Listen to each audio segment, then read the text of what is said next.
Olá, eu me chamo Yuri Paulo Leite Paes, eu sou aluno de mestrado do programa de pós-graduação em Geotecnia da Universidade de Brasília, e essa aula faz parte do trabalho final da disciplina de Mecânica dos Solos Não Saturados, ministrada pelo professor Manuel Porfírio Cordão Neto, e ela será sobre transporte de contaminantes em solos não saturados. Bom, essa aula está dividida nos seguintes tópicos. Primeiro serão dados os conceitos principais da mecânica dos solos não saturados, abordando a sucção total, a capilaridade e a curva característica. Depois será tratada a percolação em meios porosos, primeiro uma abordagem mais geral e depois a aplicação em meios não saturados. Por fim, será analisado o transporte de contaminantes do solo, analisando separadamente a contaminação por líquidos miscíveis e immiscíveis, a avaliação dos mecanismos de transportes atuantes e uma comparação das condições saturadas e não saturadas. Um dos conceitos principais da mecânica dos solos não saturados é o conceito de sucção. A sucção total pode ser entendida como a energia livre da água no solo. Ela se relaciona com a pressão relativa do vapor de água através da seguinte equação. Bom, a sucção total representada pela letra Psi maiúsculo será, na verdade, o produto entre duas parcelas. A primeira parcela é relativa às características do fluido. O R maiúsculo representa a constante universal dos gases. O T maiúsculo representa a temperatura absoluta em graus Kelvin. O VW0 representa o volume específico de água existente. E o ômega-V, a massa molecular do vapor de água. A segunda parcela do produto é relativa às condições a que estão submetidos os fluidos. E ela por sua vez, é a soma de duas parcelas. A primeira parcela envolve a pressão de vapor existente no solo. É uma relação, entre a pressão de vapor existente no solo e a pressão de vapor máxima que poderia existir no solo. Essa parcela está relacionada com a chamada sucção mátrica. A outra parcela seria essa mesma pressão de vapor máxima que o solo poderia estar submetido em relação à pressão máxima de vapor caso houvesse apenas água destilada. E essa parcela está relacionada com a sucção osmótica. Outro jeito de representar a sucção total seria pela seguinte equação, onde a sucção mátrica é a pressão no ar menos a pressão na água, e a pressão osmótica é representada pela letra π. Acerca da sucção osmótica, Fredholm e Hahn dizem que a maioria dos problemas de engenharia eles envolvem alterações ambientais, e essas alterações ambientais afetariam um pouco a sucção osmótica, afetando muito mais e sendo muito mais importante a sucção mátrica, e por isso ela é a mais importante e mais considerada nos problemas de engenharia. No entanto, para os problemas de transporte de contaminantes, a sucção osmótica pode ser gerada devido à diferença na concentração do fluido no poro, e ela pode ser bastante expressiva. Outro conceito muito importante existente é o conceito de capilaridade. Ele é extremamente relacionado com a sucção mátrica, uma vez que o menisco é formado pela diferença de pressão entre o ar e a água. E a gente viu que a sucção mátrica é a pressão no ar menos a pressão na água. E a formação do menisco se dá justamente na interface entre ar e água. E a altura capilar, HC, pode ser determinada pela equação mostrada na tela, onde TS é a tensão superficial e ela é proporcional à altura capilar, e são inversamente proporcionais à altura capilar o peso específico da água, o γW, e o RS, que é o raio do menisco. Um conceito ainda mais importante é a curva característica. Bom, a curva característica ela pode ser chamada também de curva de retenção de água. E ela relaciona a sucção no solo com a quantidade de água no solo. Essa quantidade de água no solo pode ser representada de qualquer forma. Aqui durante essa aula, nós iremos representá-la de duas formas. Uma pela relação volumétrica, definida como o volume de água dividido pelo volume total do solo. E a outra corrente é o grau de saturação, que é definido como o volume de água dividido pelo volume de vazios. Desse exemplo de curva característica, acompanhando a curva da secagem, observa-se que, inicialmente, há saturação e, portanto, sucção é igual a zero. Logo em seguida, começa a entrar a entrada de ar, neste ponto de ar ocluso. Depois de um certo tempo, começa a gastar muita energia para que haja uma pouca variação da umidade, até que um valor de umidade residual seja atingido. Caso com a mesma amostra nós realizássemos a molhagem novamente, observa-se que a trajetória seria diferente e a quantidade de água na saturação seria menor. A esse fenômeno nós chamamos de histerese. E essa histerese ela se dá por diversas razões. Duas delas nós iremos citar aqui. A primeira é pela diferença existente entre o ângulo de secagem e de molhagem no solo. A outra é devido a irregularidades na estrutura do solo. Observa-se claramente que durante a secagem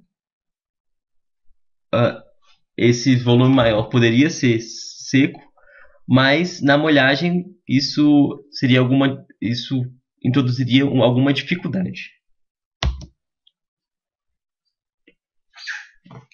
Avaliando agora a percolação em meios porosos, analisando de uma forma geral a percolação, numa análise mais simples de fluxo unidimensional, pelo princípio da conservação de massa, observa-se que a massa que entra numa amostra de solo mais uma variação de massa seria a massa que sai. Se nós considerássemos a água incompressível, e essa consideração é muito plausível, nós poderíamos também expandir para uma conservação de volume, onde o volume que sai seria o volume que entra mais uma variação de volume. Analisando agora com intervalo de tempo, nós poderíamos observar que a vazão que sai é igual à vazão que entra mais uma variação no volume com relação ao tempo. Considerando um elemento de área unitária, nós podemos analisar agora as velocidades desenvolvidas, onde a velocidade que sai é igual à velocidade que entra mais uma variação que pode ser uma variação de quantidade armazenada no tempo. Dessa forma, chega-se à equação diferencial, onde a variação de velocidade da direção x é igual e contrária à quantidade de água armazenada. Essa equação de fluxo a meios não saturados se dá a partir das seguintes considerações. Na parcela relativa à velocidade de fluxo, pode ser considerada válida a lei de Darcy ao considerar que o fluxo acontece pela região em que há água do solo. Dessa forma, a velocidade, pela lei de Darcy, será igual ao coeficiente de permeabilidade vezes o gradiente da carga hidráulica. Vale ressaltar que esse coeficiente de permeabilidade não é o mesmo coeficiente de permeabilidade do solo saturado, sendo, na verdade, menor que ele. Uma das relações possíveis do coeficiente para a obtenção do coeficiente de permeabilidade é por meio dessa equação mostrada na tela, onde o QRθ é uma relação existente entre o K medido no teor de umidade θ e o K, né, o coeficiente de permeabilidade saturado. Bom, lembrando dessa fórmula aqui, o K maiúsculo é a permeabilidade intrínseca, que está relacionado ao material, né, ao meio de percolação. Ρ e μ são propriedades do fluido, que dependem, dentre outras coisas, da temperatura. E G é a aceleração da gravidade. É importante observar que essa permeabilidade da percolação em meios não saturados, ela geralmente é determinada a partir da curva característica. Com parâmetros da curva característica associados e por equações empíricas, pode-se obter a permeabilidade para meios não saturados. A carga hidráulica considerada no gradiente hidráulico, além da componente de carga gravitacional, tem a componente da sucção mátrica. Observa-se que, nesse caso, não é analisada na equação de fluxo a componente da sucção osmótica. A sucção osmótica, na análise de transporte contaminante, geralmente é analisada como um efeito dispersivo. A toda essa parcela de velocidade deve ser acrescentada a parcela de velocidade de transporte do vapor de água, dada pela seguinte equação. Nessa equação, a ρV representa a concentração de vapor de água na fase gasosa e dV é o coeficiente de difusão de vapor de água. Bom, enquanto na condição saturada considera-se a parcela de armazenamento igual a zero, na condição não saturada, essa parcela é importante e pode ser determinada pela seguinte fórmula. Observa-se que essa fórmula depende da deformação volumétrica e também da sucção mátrica existente no solo. Abordando agora o transporte de contaminantes, observa-se que os contaminantes líquidos podem ser classificados de acordo com duas categorias, os miscíveis e os immiscíveis em água. Como exemplo dos contaminantes miscíveis em água, tem-se o lixiviado formado por infiltração de água da chuva em regiões de deposição de resíduos sólidos. A análise da figura permite observar o seguinte. Após a infiltração da água, o fluxo é predominantemente vertical pela região do solo não saturado. Ao atingir o nível da água, a contaminação segue o fluxo da água subterrânea, podendo ainda encontrar uma região de fluxo superficial, como um rio, por exemplo. Como exemplo principal dos líquidos immiscíveis em água, temos a contaminação por hidrocarbonetos. Da sigla em inglês Non-Aqueous Phase Liquids, eles podem ser chamados também de NaPLs. O comportamento dos NaPLs no solo dependerá principalmente da densidade do contaminante, se ela é menor ou maior que a densidade da água. Se ela for menor, nós chamamos o contaminante de LNaPL e o comportamento dele se dá de acordo com essa figura. Observa-se mais uma vez, na zona vadosa ou não saturada, o transporte predominantemente vertical nessa zona. E observa-se agora um acúmulo na região de franja capilar. No caso dos DNaPLs, observa-se também na zona vadosa um fluxo predominante vertical, mas esse fluxo permanece predominantemente vertical mesmo após atingir o nível d'água. E o acúmulo se dá na região da camada impermeável, acima dela. Bom, nós destacaremos aqui os LNaPLs. O exemplo principal deles é o BTEX existente na gasolina. Ele tem bastante importância porque os compostos BTEX são extremamente nocivos à saúde e comprovadamente cancerígenos. Observa-se, do primeiro gráfico, de todas as áreas contaminadas ou de possível contaminação do Estado de São Paulo analisadas pela Companhia de Saneamento do Estado de São Paulo, 77% da contaminação era proveniente de postos de combustíveis. De todos os contaminantes analisados, 72,4% eram gasolina. Por isso, é importante dar destaque a esse tipo de composto. Bom, o comportamento dos LNaPLs a gente já viu nos slides anteriores, mas agora a gente pode analisar as fases existentes na região não saturada. Nessa região, o contaminante pode estar na forma de hidrocarbonetos em fase de vapor nos poros, pode ainda estar na forma residual, em forma líquida adsorvida, pode estar também na fase livre, ou ainda, apesar do seu caráter de immiscibilidade, alguma parte está dissolvida na água do solo. Essa figura apresenta novamente as fases existentes em um solo contaminado por LNAPLs, mas com destaque para os meniscos que podem ser formados entre as partículas de solo. Observa-se a possibilidade de formação de meniscos entre a fase água e ar, água e contaminante, de contaminante no meio em que há ar, ou ainda de água e contaminante em um meio em que há ar. Observa-se que sempre vai haver tensão superficial no contato de qualquer dois fluidos, gerando, portanto, meniscos. No transporte de contaminantes, os mecanismos de transporte estão relacionados a processos físicos ou processos biofísico-químicos. Os processos físicos que promovem o transporte de contaminantes são a advecção e a dispersão hidrodinâmica, que por sua vez envolve a dispersão mecânica e a difusão molecular. Os processos biofísico-químicos podem ser de retardamento ou aceleração, ou degradação e decaimento. Classicamente, numa análise mais simples de transporte de contaminantes, considera-se apenas os processos físicos e o processo de retardamento por adsorção. Para entender o transporte de contaminantes, é importante definir primeiro alguns conceitos. O conceito de fluxo, que consiste na variação de massa por área em um determinado intervalo de tempo, e o conceito de concentração. A concentração é definida pela massa de soluto dividido pelo volume da solução. Na condição saturada, o volume da solução é definido pela porosidade vezes o volume total do solo. Já em meios não saturados, essa relação se dá por meio da aplicação da umidade volumétrica.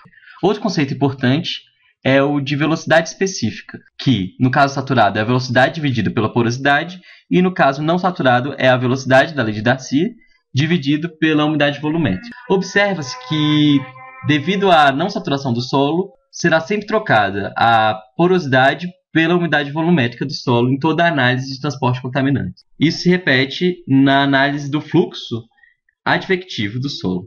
Esse é o fluxo devido à velocidade de Darcy. Na condição saturada, ele é definido como a concentração vezes a porosidade vezes a velocidade específica. Já na condição saturada, ele é definido pela concentração vezes a umidade volumétrica vezes a velocidade específica. A dispersão hidrodinâmica ela é responsável pelo efeito de espalhamento, enquanto a advecção é responsável pelo efeito de transporte de contaminantes na direção principal do fluxo. A dispersão hidrodinâmica, como já falado, está dividida em difusão, que é relativa ao movimento aleatório das moléculas, que acaba por gerar fluxo contrário ao gradiente de concentrações, ou ainda por dispersão mecânica. A dispersão mecânica é a mistura mecânica ocasionada pela variação da velocidade, que pode ser devido à existência de duas partículas, ou a variação da distribuição e do tamanho dos poros. Analisando o fluxo dispersivo, observa-se que, além da alteração de porosidade no caso saturado para umidade volumétrica no caso não saturado, o coeficiente de dispersão hidrodinâmica é diferente entre o caso saturado e não saturado, devendo ser determinado experimentalmente em cada uma das condições. Esse coeficiente de dispersão hidrodinâmica tem duas parcelas, uma devido à dispersão mecânica e outra devido à difusão. O coeficiente de difusão geralmente é referido para a difusão em água. Para ser aplicado ao transporte de contaminantes no solo, ele deve ser multiplicado pela tortuosidade. O coeficiente de dispersão mecânica ele estará relacionado com a velocidade por meio de um coeficiente de dispersividade. O outro mecanismo que deve ser considerado na análise do transporte de contaminantes é o efeito de retardamento por sorção. A sorção geralmente ela é representada por meio das isotermas de sorção. Aqui nós iremos apresentar as três mais comumente encontradas. A de Freundlich ela é adequada para concentrações mais baixas, uma vez que não limita superiormente a sorção com relação ao crescimento da concentração de contaminante. A mais adequada para concentrações altas seria, então, a de Langmuir, onde é definida claramente uma condição máxima de contaminante sorvido. A condição linear, ela praticamente não representa o comportamento de sorção dos contaminantes pelo solo. No entanto, para intervalos pequenos pré-definidos de ensaio, ela é utilizada devido à sua simplicidade. Bom, assumindo a isoterma linear, portanto, observa-se que a sorção é relacionada com a concentração de contaminante por meio de um coeficiente linear de sorção. Considerando agora o fluxo unidimensional da massa total, que considera todas aquelas parcelas aqui avaliadas de transporte por advecção, por dispersão mecânica e sorção, chega-se à equação geral do transporte de contaminantes. Observa-se que foi assumido um fluxo unidimensional e que essa consideração para algumas condições do fluxo não saturado é bastante válida. No entanto, no fluxo saturado de contaminantes miscíveis, ela não pode ser considerada.